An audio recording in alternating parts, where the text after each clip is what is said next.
สวัสดีลูกค้ามื้อนี้แม่ค้ามาจัดโปรพื้นสิ้นดิงงามๆแบบนี้เด้อเป็นสีเขียวหัวเป็ดเด้อลูกค้าเด้อ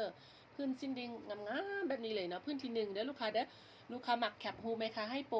$150เด้อลูกค้าเด้อโปร$150นะถ้าว่าลูกค้าซื้อ3พื้นขึ้นไปเนาะได้ราคาส่งพื้นละ$130เด้อลูกค้ามักแคปฮูทักอินบ็อกซ์5แม่ค้าเด้อตัวนี้เป็นพื้นที่1เนาะลูกค้าเนาะพื้นที่1สีเขียวหัวเป็ดพื้นเป็นพื้นเก็บป่าเด้อปักละเอียดงามๆเนาะลูกค้าเนาะปักละเอียดงามๆแบบนี้เลยพื้นที่1สีเขียวหัวเป็ดเนาะลูกค้าเนาะลูกค้ามักพื้นได้แคปฮูทักอินบ็อกซ์เด้อลูกค้าเด้อมีลายพื้นอยู่เนาะลูกค้ามื้อนี้เครื่องเข้ามามีลายพื้นเนาะพื้นที่2จะเป็นสีแดงเด้อลูกค้าเด้อเป็นสีแดงซ้ำงามแบบนี้พื้นเก็บป่าสีแดงซ้ำเนาะลูกค้าเนาะมักพื้นที่2แคปฮูปทักอินบ็อกซ์เลยเนาะลูกค้าเนาะพื้นที่2เด้อลูกค้าเด้อพื้นที่3อู้หลายนี่งามลูกค้าพื้นที่3ก็งามเนาะงามทุกพื้นเลยลูกค้ามักพื้นได้แคปเอาพื้นนั้นเด้อลูกค้าเด้อพื้นที่3งามๆเนาะลูกค้าพื้นที่3แคปฮูปเป็นผ้าเก็บป่าเด้อลูกค้าเด้อพื้นที่4ลูกค้ามื้อนี้แม่ค้าไลฟ์สดอยู่หานหลวงพระบางเด้อลูกค้าเด้อ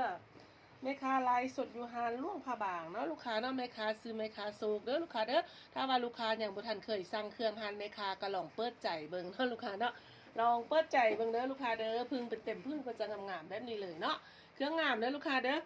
เครื่องงามเนาะลองเปิดใจสั่งไปใส่เบิ่งเนาะว่าใส่ดีบ่เนาะเพราะว่าราคาโปรพิเศษเนาะโปรล้างสต็อกโปรเข้าพรรษาเนาะลูกค้าเนาะตัวนี้เป็นลายห้องเนาะลายห้องงามเลยลูกค้าลายห้องงามเนาะลูกค้ามักตัวนี้แคปฮูปเด้อเป็นซี่งูดินเนาะลูกค้าเนาะเป็นซี่งูดินเด้อตัวนี้เป็นซี่ขี้เทาเด้อลูกค้าเด้อซี่ขี้เทาหลายห้องงามเด้อลูกค้าซี่ขี้เทาเด้องามเนาะมักซี่ขี้เทาแคปฮูปทักอินบ็อกซ์เลยเด้อปักเต็มพื้นเลยเนาะลูกค้าเนาะซี่ขี้เทาพื้นละ$150ถ้าเอา3พื้นขึ้นไปแม่ค้าไล่ให้เพียงแต่$130ต่อพื้นเด้อลูกค้าเด้อมักตัวได้เอาตัวนั้นแม่ค้าบ่ได้พึ่งให้เบิ่งเนาะแต่ว่างามทุกพื้นเด้อลูกค้าเด้อต่อมาเป็นสีดำอู้สีดำก็งามในลายนกยุงเนาะลูกค้าเนาะลายนกยุงงามแบบนี้เลยเนาะปักเต็มพื้นแบบนี้เด้อมักสีดำลายนกยุงแคปฮูปทักอินบ็อกซ์5แม่ค้าเลยเนาะมักสีดำลายนกยุงแคปฮูปทักอินบ็อกซ์5แม่ค้าเลยเด้อต่อมาลูกค้าเป็นสีเขียวเด้อลูกค้าเด้อเขียวหัวเป็ดแม่ค้าข้ออนุญาตไปไว้ให้หนึ่งนะลูกค้าเนาะแม่ค้าข้ออนุญาตไปไว้สีเขียวหัวเป็ดงามเลยลูกค้าปักละเอียดงามเด้อปักสีแบบโทนแดงโทนเขียวโทนโบราณแบบสไตล์ล่วงผาบางเนาะลูกค้าเนาะต่อมาเด้อลูกค้าเด้อเป็นลายห้องเนาะลูกค้าเนาะพื้นสีดำลายห้องเนาะลูกค้าเด้อมักแคปฮูปทักอินบ็อกซ์เลยเนาะมักสีดำตัวนี้แคปฮูปทักอินบ็อกซ์เลยเด้อต่อมาลูกค้าสีดอกมะเขือเด้อลูกค้าเด้อลูกค้าสีดอกมะเขืองามเนาะลูกค้าเนาะสีดอกมะเขือตัวนี้เป็นเพื่อนไม่มอนเหล่าเศร้ามือเด้อลูกค้าเด้อดอกมะเขือต่อมาอุ้ยสีบัวว่านงามแทงงามวาลูกค้าสีบัวว่านงามแทงงามวามักสีบัวว่านแคปฮูปทักอินบ็อกซ์เลยเด้อมักสีบัวว่านแคปฮูปทักอินบ็อกซ์เลยเนาะต่อมาเป็นสีขี้เทาเด้อลูกค้าเด้อเครื่องเข้าใหม่ได้ละลูกค้าเครื่อง5เข้าใหม่เนาะรีดมาไม่สดๆนอนๆเลยลูกค้ามักแคปฮูปทักอินบ็อกซ์เด้อลายแมงกัมบี้เนาะลูกค้าเนาะลูกค้าสามารถไปเบิ่งสินค้าตัวจริงได้เด้อคันถ้าว่าลูกค้าอยู่โรงพยาบาลแต่ว่าหลายจะบ่คือนี้เนาะลูกค้าอยากเห็นสินค้าตัวจริงไปเบิ่งได้อยู่บ้านดงโพซี่ขั้วมิตรภาพเด้ออยู่นครหลวงเวียงจันทน์นะลูกค้าเนาะส่วนแม่ค้ามันอยู่โรงพยาบาลเด้อลูกค้าเด้อคันพึ่งเต็มพื้นมันก็จะงามๆแบบนี้นะลูกค้าเนาะเพราะว่าเครื่องแม่ค้าพับไว้ให้นะแต่ว่าเครื่องมันจะงามเด้อลูกค้าเด้อเครื่องจะงามเนาะปักละเอียดงามซี่นี่จะเป็นซี่ทะเลน้ำเลิกเด้อลูกค้าเด้อซี่ทะเลน้ำเลิกได้ปักละเอียดความงามนะลูกค้าเนาะลายผ้าโบราณผ้าแบบนี้5ยากเด้อลูกค้าเด้อต่อมาเป็นสีข้าวเด้อลูกค้าอุ้ยสีข้าวไส้บุญเนาะลูกค้าเนาะลูกค้าที่ว่ามีตีนอยู่แล้วเด้อลูกค้าเด้อลูกค้ามีตีนสิ้นอยู่แล้วเอาไปใส่เด้อสีข้าวเนาะงามข้าวนวลงามเนาะลูกค้าเนาะต่อมาเป็นสีเขียวลูกค้าอุ้ยตัวนี้ก็งามลูกค้างามทุกพื้นเลยเนาะลูกค้าเนาะลูกค้ามีคอนเซปต์นะลูกค้ามีงานคอนเซปต์มันเอาไปใส่เป็นคอนเซปต์เด้อลูกค้าเด้อมีสิ้นเก่าสิ้นแก่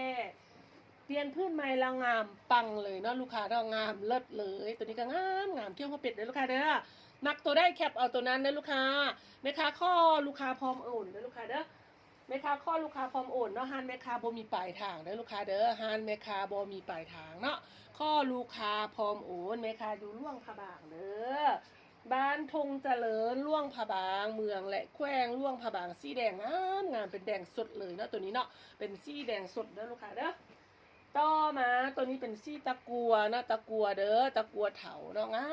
งามลูกค้ามักตัวนี้แคปฮูปเลยเนาะลูกค้าเนาะมักตัวนี้แคปฮูปทักอินบ็อกเลยเด้อต่อมาลูกค้าซี่บัวว่านเด้อลูกค้าเด้อซี่บัวว่านหลายห้องนะลูกค้าเนาะมีห้องมีนาคสับปนกันไปเด้อลูกค้าเด้อในแต่ละพื้นเนาะลูกค้าเนาะมีแมงกันบี้ได้มีดอกบัวได้ท่อนแล้วแต่เนาะลูกค้าเนาะตัวนี้เป็นซี่ข้าวตัวนี้ก็งามเลยซี่ข้าวได้ไหมคะเห็ดตีนเห็ดผ้าเบียงโบทันเนาะลูกค้ามักมีตีนมีผ้าเบียงอยู่แล้วเอาไปใส่เด้อลูกค้าเด้องามเนาะลูกค้าเนาะแม่ค้าปักเต็มพื้นให้เลยน้องไม่ลูกค้าปักความละเอียดความปานีเด้อลูกค้าเด้อปักละเอียดปานีสุดๆเลยเนาะลูกค้าต่อมาลูกค้าอันนี้เป็นซี่ฟาบิกเด้อลูกค้าเด้อซี่ฟาบิกนะลูกค้าเนาะเป็นไม้มอลาวเศร้ามือเด้อพื้นนี้เด้อไม้มอลาวเศร้ามือพื้นมันจะตุ้ดติดได้เล็กน้อยเด้อลูกค้าบอดามาเนาะจะเป็นไม้ลาวเห่าเนาะลูกค้าเนาะต่อมาลูกค้าต่อมาอุ้ยตัวนี้ก็งามเป็นซี่แบบซี่ม่วงออกเพือกนะลูกค้างามตัวนี้นะลูกค้าโบราณสุดๆเลยเนาะลูกค้ามักแบบโบราณต้องเอาพื้นนี้ไปใส่เด้อลูกค้าเด้องามแทงงามบานเนาะตัวนี้เนาะต่อมาลูกค้าเข้าใจลูกค้าทุกคนที่ว่าช่วยกดไลค์กดแชร์เด้อกดไลค์กดแชร์เป็นกำลังใจให้ทีมงานปักดิ้งตามหูแขว้งล่วงผาบางข้องพวกเห่าเนาะลูกค้าเนาะหันข้องพวกเห่าแมนได้รับกันห่วมมือแล้วก็ซอยเลือดจักสาวบานแขว้งล่วงผาบางเด้อมีไล่เมืองเนาะลูกค้าเนาะขันว่าสินค้าปักดิ้งโดยเฉพาะก็เป็นอยู่เมืองเสียงเงินเด้อลูกค้าเด้อเนาะเมืองเสียงเงินเมืองคนทองเนาะเมืองล่วงผาบางและก็เมืองจำเพชรเนาะมีไล่เมืองกระแจกกระจายเนาะลูกค้าเนาะลูกค้าผู้ใดที่ว่าเห็นไหมคะเนาะบทซื้อซอยกับกดไลค์กดแชร์เป็นกำลังใจให้พวกเราเด้อเนาะให้พวกเรามีกำลังใจแบบว่าเฮ็ดสินค้าดีๆแล้วเฮ็ดคลิปมาให้ลูกค้าเบิ่งเนาะลูกค้าเนาะบ่ได้ขายก็ขอให้ได้ยอดไลค์ยอดแชร์เนาะลูกค้าเนาะโอเคต่อมาเป็นซี่ตัวนี้งามดอกมะเขือได้ลูกค้ามีดอกไหมคะเห็ดดอกจุดน้อยๆหม่นๆใส่ตามวางนี่เนาะเบิ่งไกลๆบ่เห็นแต่ว่ามันมีจุดเด้อลูกค้าเห็นบ่ไหมคะเห็ดให้มันเป็นมิติเนาะวิบวับอยู่นะลูกค้าเนาะงามเด้อตัวนี้เด้อลูกค้าเด้อต่อมาลูกค้าตัวนี้ก็งามลูกค้าเบิ่งแม่ตักความเรียบความละเอียดเลยเนาะลูกค้าไปไว้ใส่เด้อลูกค้าเด้อคันแม่ค้าเห็ดตีนมาใส่เนี่ยสุดปังเลยเพราะว่าเหมาะสำหรับลูกค้าที่มักเรียบมักลู่มักดูดีเด้อตัวนี้เอาไปใส่กับเผ็ดกับหอยก็งามเนาะเอาไปใส่กับเครื่องเงินก็งามเด้อเครื่องประดับประดานะลูกค้าตัวนี้งามเด้อไหลนางเลยแม่ค้าจับปีเนาะตัวนี้ก็งามซิเคียวเป็ดเด้อลูกค้าเด้อแม่ค้าลูกค้าจะสังเกตเบิ่งว่าเครื่องแม่ค้าคือว่ามีซี่แบบเดียวกันลายพื้นแท้เนาะซี่เดียวกันแต่ว่าลายมันต่างกันเด้อลูกค้าเด้อเนื่องจากว่าแม่ค้าเฮ็ดเครื่องให้ชาวบ้านนะลูกค้าลงเครื่องนะลงเทื่อนึงนี่เป็นเทื่อละ40-50พื้นเนาะลูกค้าเนาะแต่ว่าลวดลายมันแตกต่างกันเด้อลูกค้าเด้อบ่มีซ้ำกันเนาะลวดลายเนาะลวดลายทุกลายแตกต่างกันเนาะแต่ว่าซี่จะคือกันเพราะว่าแม่ค้าได้ลงพื้นแม่ค้าก็จะลงพื้นสิ้นไว้เนาะแล้วหลังจากนั้นแม่ค้าก็จะลงตีนสิ้นไว้แล้วแม่ค้าก็จะลงผ้าเบียงลงขอแค่นไว้แยกกันเป็นส่วนเฮ็ดเป็นเรียกเป็นหน้างานเนาะลูกค้าเนาะเพราะว่าเฮาเฮ็ดเป็นจำนวนลายกับชาวบ้านเนาะลูกค้าเนาะถ้าบ่เฮ็ดแบบนี้สร้างจะคาดเบียกเด้อลูกค้าเนาะสร้างจะคาดเวียงเนาะแม่ค้าก็พยายามทางค่ายเนาะค่ายแบบว่าค่ายโปรค่ายเซลล้างสต็อกเพื่อว่าอยากให้ทุกคนมีเวียกเฮ็ดงานทำนั่นแหละลูกค้าบ่อยากให้ทุกคนคาดเวียกเนาะแล้วลูกค้าเนาะบ่ได้กำไรก็บ่เป็นหยังเนาะข้อว่าได้เวียกได้ว่าให้สร้างเนาะลูกค้าเนาะตัวนี้งามเด้อลูกค้าแบบว่าผู้ใดมักแบบผู้ดีเด้อตัวนี้เอาตัวนี้ไปใส่เด้อซี่มันแบบซี่เผือกนะลูกค้างามแบบเผือกออกแดงน้อยนึงเนาะลูกค้าเนาะตัวนี้ก็งามเด้อซี่ทะเลเด้อซี่ทะเลแล้วตัวนี้เป็นลายผ้าข้อประเจดจีนเนาะลูกค้าเนาะข้อประเจดจีนเด้อลูกค้าเด้อคันแบบดอกใหญ่นะเฮาเฮ็ดพึ่งจังซี่จะบ่เห็นปานใดนะแต่ว่าเฮาพึ่งเป็นใหญ่ๆแบบนี้ในลูกค้าพึ่งใหญ่ๆแบบนี้จะเห็นลายแล้วจะงามเด้อลูกค้าเด้อเห็นลายแล้วจะงามเนาะตัวนี้เนาะตัวนี้จะพื้นนี่จะ5ยากเด้อลูกค้าเด้อคันถ้าบ้านลูกค้ามีแบบมักแป๊กมักโดดเด่นมักงามบวกคือไพ่แล้วเอาตัวนี้ไปใส่เด้อเพราะว่าซี่มันก็5ยากแล้วพึ่งสิ้นก็5ยากลูกค้าคันว่าลูกค้ามีซี่นี้อยากได้แบบนุ่งแป๊กนุ่งโดดเด่นงดงามบวกคือไพ่เอาตัวนี้เลยเนาะลูกค้าเนาะ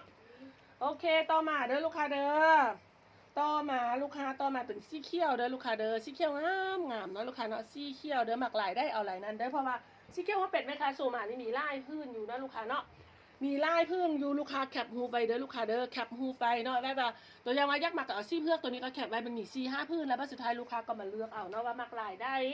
เพราะว่ามันซี่เดียวกันอยู่แต่ว่าลายมันจะแตกต่างกันเด้อลูกค้าลายมันบ่คือกันเนาะลูกค้าเนาะตัวนี้ซิ่งคูแมงกระเบือเด้อลูกค้าซิ่งคูแมงกระเบือเนาะกำลังเป็นที่นิยมเนาะหลายซิ่งคูแมงกระเบือลูกค้ามักแคปมูฟเลยเนาะซี่ทะเลน้ำเลิกเด้อผ้าตัวนี้5ยากเด้อลูกค้าเด้อหมดเลยเนาะผ้าแบบแม่ค้าซื้อสะสมไว้แต่ดนเท่านั้นมันบ่มีค่ายทั่วไปเนาะลูกค้าเนาะถ้าลูกค้ามักก็แคปมูฟทักอินบ็อกซ์มาเลยเนาะลูกค้าเนาะแคปทักเพราะว่าแม่ค้า แม่ค้าข้างเงินเด้ลูกค้าแม่ค้ากับปล่อยพื้นออกก่อนบางทีแม่ค้ามีตีนไล่แม่ค้าตีนมาเซลให้ลูกค้าก็ซื้อไว้ค่าเนาะลูกค้าเนาะเพราะว่าเป็นบางช่วงนะบางช่วงตีนก็ไล่ก็พื้นบางช่วงก็พื้นไล่ก็ตีนเนาะแล้วแต่ลูกค้าสะดวกเลยเนาะลูกค้าเนาะอยากอุดหนุนสาบานกันอย่าลืมกดไลค์กดแชร์แม่ค้าด้วยเด้อเนาะลูกค้าเนาะโอเคใกล้จะหมดแล้วเด้อพื้นสิ้นเนาะลูกค้าพื้นสิ้นนี่มันไกลจะหมดแล้วเนาะลูกค้าเนาะอุ้ยอะไรมันกระบีตัวนี้งามเนี่ยแม่ค้าโซ่หลวงปีนสำนักแม่ค้าฟาวยักเห็ดไหวไล่โซ่ให้ลูกค้าเบิ่งหลวงปีนเลยเนาะลูกค้าเนาะโอเคต่อมาลูกค้าสีแดงเด้อลูกค้าเด้อสีแดงอุ้ยงามแทงงามวาลูกค้าขอบใจแล้วขอบใจอีกเด้อลูกค้าเด้อขอบใจลูกค้าทุกคนที่ว่าอุดหนุนสินค้าของพวกเฮาเนาะแล้วก็ขอบใจทุกคนที่ว่าช่วยกดไลค์กดแชร์นะขอบใจแล้วขอบใจอีกเนาะลูกค้าเนาะงามเด้อลูกค้าเด้อมักตัวนี้แคปทักอินบ็อกเลยเนาะสีบัวว่านเด้อลูกค้าเด้อสีบัวว่านนะโอเคต่อมาเป็นสีเขียวเขียวมันเป็นสีเขียวสีฟาบิกเนาะลูกค้าเนาะสีฟาบิกงามแบบนี้เลยเนาะลูกค้าเนาะโอเคต่อมาเป็นฟาบิกเด้อลูกค้าเด้อฟาบิกเนาะลูกค้าเนาะฟาบิกงามเด้อลูกค้าเด้อ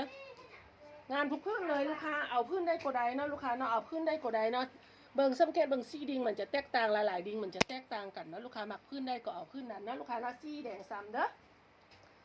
ต่อมาลูกค้าต่อมาเด้ออันนี้สีเผือกนะลูกค้าเนาะสีเผือกออกแดงสีโบราณเนาะลูกค้าเนาะสีแดงสดอุ้ยแดงสดลายแมงกะบีงามแทงงามบานเนาะลูกค้าเนาะและก็สุดท้ายเด้อลูกค้าเด้อสุดท้ายเนาะสุดท้ายแต่โบถ่ายสุดนะมักแคปรูป1 2 3เด้อลูกค้าเด้อโอเคสุดท้ายแล้วเด้อลูกค้าเด้อขอบใจลูกค้าทุกคนที่ว่าช่วยกดไลค์กดแชร์ติดตามเพจของแม่ค้าเนาะบ๊ายบายแล้วเจอกันใหม่คลิปหน้าเด้อ